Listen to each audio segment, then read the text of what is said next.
Assalomu alaykum. Bugun sizlar bilan o'tgan darslarimiz davomi o'quv qo'llanmamizda 40-mavzuda boshlaymiz. 40-betdan, ya'ni sifat va sifatlanish haqida o'rganamiz. Ad-darsu at-tasi'u 9-dars. Man hada ar-rajulu? Bu kishi kim? Huwa Abbasun, u Abbos. Abbasun tajirun, Abbos tijoratchi, ya'ni savdogar. Abbasun tajirun g'aniyun, Abbos boy savdogar. Endi e'tibor berasizlar. Tajirun so'zidan keyin mana bu g'aniyun so'zi boy degan ma'noda, mana bu tijoratchi so'ziga sifat bo'lyapti. Demak, mavsuf deyiladi. Sifatlanayotgan so'z tijoratchi so'zi sifatlandi. G'aniyun o'sha sifat, ya'ni boylik bilan sifatlandi. O'zbek tilida sifat birinchi ishlatiladi, boy tijoratchi deyiladi. Arab tilida birinchi tijoratchi, keyin boy degan so'z ishlatiladi. Hamidun mudarrisun, Homid o'qituvchi. Hamidun mudarrisun jadidun, Homid yangi o'qituvchi. Demak, yangi sifat bo'ladi. Yana bir nimani e'tibor beringlar.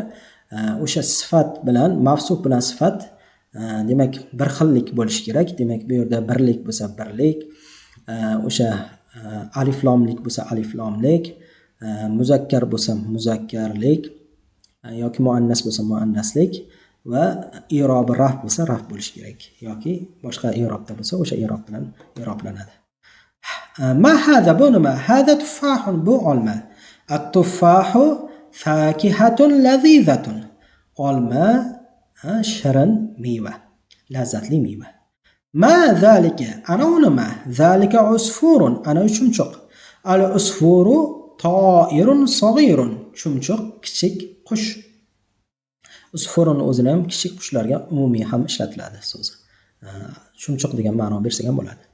Al-arabiyatu lughatun sahlatun, arab tili yengil, oson til.